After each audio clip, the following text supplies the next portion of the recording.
Бисмиллах, альхамдулиллах, уассалату вассаламу аля расулиллах. Барша мақтау Раббымыз Аллахқа болсын. Аллахтың игілігі мен сәлемі сүйікті пайғамбарымыз Мұхаммедке болсын. Және оның соңынан сүннетін сүйе отырып ерген барша үмбетке болсын. Бауырлар, енді бүгін өздеріңізбен осы бір бас қосуды пайдалана отырып, бірнеше тақырыпты әңгіме қозғауды дұрыс көріп отырмыз. Бірінші тақырып өте маңызды тақырып, сонымен адамның мұсылманшылығы жаңағы толық болатын тақырыбы, ол осы ла илаха иллаллах сөзін түсіну. Яғни көп жерде енді біз оны таухид деп те түсіндіріп жүрміз. Одан кейін екінші және бір тақырып, екінші басқа да тақырыптар, үшінші, төртінші қозғайын деп отырған тақырыптарымыз қоғамда қатты бір осы талқыға салынып, оның төңірегінде кейбір түсінбеушіліктерге келіп, ол сол бір олқылықтарды туғыздырып отқан тақырыптар, ол мынау джихад тақырыбы. Одан кейін такфир деп қоямыз, біреуді діннен шығарып жіберу күфірге тақырыптары. Одан кейін мынау және де соңғы кезде көрініс бере бастаған өзін өзі өлтіру жаңағы тақырыптары. Одан кейін және де осы жаңа бір тақырыпты қозғап кетуіміз дұрыс көріп отырмыз. Ол халық арасындағы мына дәстүрлерге шариғаттың көзқарасы, мұсылман адам онымен қалай қарым-қатынаста болу керектігіне байланысты. Енді бірінші тақырып, ол ла илаха иллаллах сөзінің мағынасын түсінуіне осыған бір көңіл бұрып қояйық. Бұл өте маңызды. Аллах Тағала Құранда айтады: "Фа'лам аннаху ла илаха иллаллах". Фа'лам, яғни түбірі илмнен шығып отыр, ілімін біл, ла илаха иллаллах деген сөздің ілімін біл деп отыр. Яғни оны айта қою, ол әлі толық болып есептелінбейді екен. Оны айтқаннан кейін оны ілімін білу керек, оны жүрекпен сену керек, оны аузыңмен айтуың керексің, одан соған сәйкес амалдарда жасауымыз керекті болып қалады екен. Бұл өте маңызды сөз. Бұл шынымен де сонау Аллах Тағала бізді жаратқандағы жаңағы негіздің өзі осыған келіп тіреледі екен. Аллах Құранда айтады: "Уама халақтул джинна вал инса илля лиябудун". Мен жындар мен адамдарды тек қана ғибадат үшін жараттым дейді. Осы ғибадат жаңағы сөзін мысалы Абдулла ибн Аббас, Алла ол кісіден разы болсын, пайғамбарымыздың сүйікті сахабалары және тәпсірлі осы кісіден көп тараған, пайғамбарымыздың осы Құраннан осыған Аллах Тағала тәпсірін үйретсін деп бата беріп кеткен кісі айтады: "Күллу ма варада фил Құран минал ибада фа ма'наха ат-таухид" дейді. Құранда ғибадат болып мағынада келген сөздің бәрінің мағынасы таухид мағынасын береді дейді. Яғни бір ғана Аллахқа сыйынуды үйретеді. Ондай болатын болса, адам баласының жаратылысының өзі Құдайына деген құлшылығын жасауы, серік қоспастан.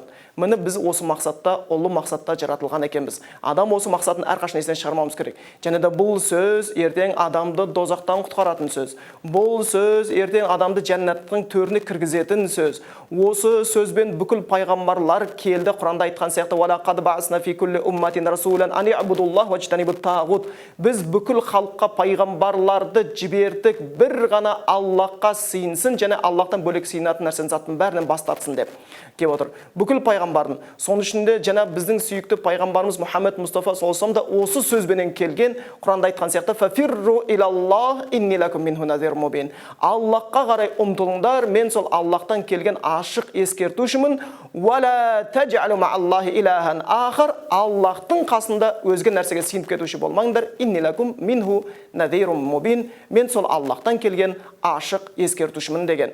Және де бұл сөз өте жеңіл болғанына қарай, оның сауабы өте үлкен көріп отырмыз. Дозақтан құтқарады, өмірдегі бақытты алып келеді, жәннатқа кіргізеді, Раббың алдында риза қылады. Тіпті пайғамбар хадисіне келеді: "Ман қала фи ахири каламихи ла илаха иллаллах дахалал жанна". Кімнің соңғы сөзі ла илаха иллаллах болатын болса, өмірден өтер кезде ол адам жәннатқа кіреді дейді. Ондай болса, бұл сөзге өте қатты мән беруіміз керек. Бұл Аллах алдындағы құлдардың міндеті, орындауға тиісті болған міндеті: "Айябудуху ва ла юшрику бихи шай'a", Алла ғана ғибадат жасап, оған еш нәрсені ортақ етпеу, оған осы қоспау. Бұл сөз өте жеңіл болғанмен маңызы өте жоғары. Жеңілдігі соншалықты, оны айтқан кезде адамның еріне тимейді. Ла илаха иллаллах еріне тимей айта саласын, өте жеңіл, бірақ қанша деген сауаптарды өз бойына қамтып отқанын біз көреміз. Сол үшін бұған әрбір мұсылман, әрбір адам қатты көңілге бұруға тиісті. Аллахтың бұйратында сол, пайғамбарлар да сол үшін келді. Біздің жаратылысымыз мағынасы осыған кеп тіреліп отыр екен. Өкінішке орай, соңғы кезде мұсылманшылықты ұстанып жүргеннен кейін де осы тақырыпты білмей жүрген кісілер кездесіп қалады. Білімі толық жетпей жатқан кісілер кездесеміз. Кей кезде пайғамбар Мұхаммед Мұстафа саллаллаху алейхи ва саллямның Таифтан сонау бір қиналып қайтқан кезінде, оның осы дағуатын қабылдамаған кезде, орта жолда ол оған Құранда хабар етілген сияқты жындардан бірнеше топ келіп, оған құлақ салады, оның оққан Құранына. Сол аяттарда мынандай хабар беріледі Жин сүресінде: "Қул ухия илайя аннаху стамана нафарун минал джинни фақалу инна сами'на Құр'анан а'джаба яхди илан рушди ва лан нушрика би раббина ахада. Жындар алғаш рет Құдайдың сөзі Құранға салған кез айтқан сөздер не болды? Ол хабар айтады, маған уахи етілді, жындардан бір топ келіп құлақ салды. Олар құлақ салғаннан кейін Құранды естіген екен. Бұл не деген ғажайып, бұл не деген керемет нәрсе, бұл туралыққа бастайды екен. Болды. Не деп айтты? Вала нушрика би раббина ахада. Бұдан кейін Аллахқа еш уақытта серік қоспаймыз деді.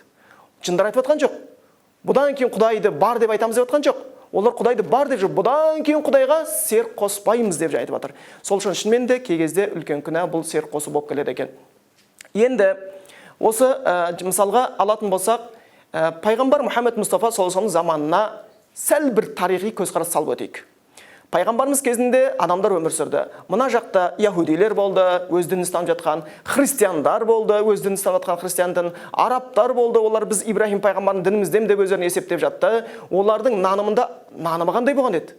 Олар Құдайды мүлдем жоқ деді ма? Жоқ, бар деді ма? Күнәсі не еді? Не үшін оларға пайғамбар келді? Не үшін пайғамбар оларды жәннатқа сүйреу сөздерін, қандай сөздерді үйретті деген болатын болса, пайғамбардың алғашқы үйреткен сөздері оларға: "Я юханнас қулу ла илаха илlallah туфлиху". Ей адамдар, ла илаха илlallah деп айтыңдар, яғни Аллахтан өзге сыйынуға лайықты ешбір тәңір жоқ деп айтыңдар, сонда құтыласыңдар, сонда бақытқа жетесіңдер, сонда табысқа ие боласыңдар деген сөзді айтып кетті. Ал енді ол кездің арабтары Құдай жоқ деген жоқ. Оған Құранның өзі дәлел. Айтады: Олардан сұрасаң, аспандарды кім жаратты? Жерді кім жаратты десең, олар толық сенім айтады дейді, Алла жаратты деген айтады дейді. Онда Алла жаратты деп жатыр ғой. Олар не үшін дозаққа түседі? Не үшін олар пайғамбар қарсы шықты? Өйткені ол пайғамбар Мұхаммед Мұстафа саллаллаху алейхи вассалам мен олардың арасындағы дау Құдайдың жаратушы ма, жаратушы емес па, Құдай бар ма, жоқ па деген тақырыпта болған жоқ. Сол Құдайды таныған, Құдайдың хақысын беріп, оған бір ғана оған сыйынып, оның қатарында сыйынған жалған тәңірлерін тастау керек болды. Міне осы тақырыпта олардың арасындағы негізгі жаңағы текетірес болып жатты. Және де біз қараймыз, кей кезде адамдар ойлап қалады екен, жоқ, ол арабтар жаңағы ол пайғамбар кезіндегі мүшриктер онда жай ауызбен айтқан, бірақ Құдайдың бар екенін мойындаған жоқ деген сияқты. Жоқ, олар ауызбен айтқан жоқ. Олар Құдайдың бар екенін жүрекпен сенді, бар Құдайды жүректерімен сүйді, бірақ соның қатарында өзге нәрсеге сыйынды. А бұл үлкен күнә. Бұны шариғатта ширк күнәсі деп аталған. Инна ширка ла зулмун азим. Ал ширк күнәсі үлкен орынсыздық. Ең ауыр күнәнің қатарына кіреді екен. Аллах тәубе етпей өткен адамды кешірмейтін күнәнің қатарына. Сол үшін біз олардың жаңағы Құран аяттарында Аллахтың бар екеніне сенгендігіне, жаратушы екеніне сенген аяттар өте көп білеміз. Құран айтып қойған жоқ, олар сенген. Аллах Құранда айтады: "Ва ма ю'мину аксарум биллахи илля ва хум мушрикун". Олардың көпшілігі Аллахқа иман келтірмейді, бірақ иман келтіреді. Қалай иман келтіреді? Құдайға серік қосып отырып иман келтіреді. Абдулла ибн Аббас, Алла оқсын разы болсын, сахаба осы Құран аятын тәпсірлегенде айтады: "Ва мин иманихим", олардың иман дейді. Кімдердің иманы? Пайғамбарымыз кезіндегі мушриктердің иманы дейді. Олардың иман дейді: "Ва ин саалтам", олардан сұрасаң, "Ман халақас сама, ман халақал жибал, ман халақал ард", аспанды кім жаратты, жерді кім жаратты, тауды кім жаратты десең, олар айтады: "Алла". Уахум юшрикун, сөйте тұрып олар Құдайға серік қосатын еді дейді. Міне олар Құдайдың бар екенін мойындады. Сонымен құлар тек мойындап қойған жоқ, Құдайды бар деген Құдайды сүйгендіктері, Құдайдың атымен ант ішетіндіктері де бізде тарихта нақты, Құран аяттарында нақты көрсетілген болып табылады. Мысалға Алла Құранда айтады: "Оминан наси ман яттахизу мин дуни иллаһи андада юхиббунахум кахуббиллах". Аллахтан бөлек нәрсеге сыйынып жүрген адамдар бар. Ол өздерінің сыйынған нәрселерін Құдайды сүйгендей сүйеді дейді. Олар Құдайды сүйетіндігін айтып жатыр. Олар Құдайдың бар екенін жүрекпен сенді. Олар сол Құдайды жүректерімен сүйді, бірақ Аллахтың алдында үлкен әділетсіздік жасады. Құдайдың қатарында өзге нәрсе сыйынып кетті. Бұл негізгі тақырып. Осыны енді түсіну керек. Дін осымен басталады. Дін осыған келіп тіреледі. Сондықтан бұл өте маңызды тақырыптардың бірі болып табылады екен. Ал енді Құдайға серік қосатын болатын болса, Алла Құран айтқан сияқты: "Валақад ухи илайка ва иля аллазина мин qablika la in ashrakta la yahbatanna amaluka wa la takunanna minal khasirin". Саған сенен бұрынғылардың бәріне уахи етілген сияқты, егер Құдайға серік қосатын болсаң, бүкіл амалың жойылады да сен зиянға ұшырайтындардың, қасіретке ұшырайтын қатарынан болып қаласың деп ескерткен екен. Балиллаха фa'буд ва кун минаш шакирин. Бір ғана Аллахқа ғибадат жасаңдар да шүкірлік етушілерден болыңдар. Ва ма qadarullah хаққа qadri. Ал Құдайды бар деп, Құдайды сүйем деп, бірақ Құдайдың қатарында тасқа, отқа, суға, Исаға, әруаққа сыйынғандар Құдайдың қадірін білмегендер деп Аллах Құранда ашық баяндайды. Сонда бұл өте бір керекті тақырып, осыған қатты көңіл бұру керек. Және барша мұсылмандар осыменен біз осы сөзбенен ла илаха иллаллах деген сөзбенен өзіміз мұсылманшылыққа келе бастайды екенбіз. Енді бұл негізгі тақырып. Бұған шынымен де қатты көңіл бұру айтып жатырмыз. Келесі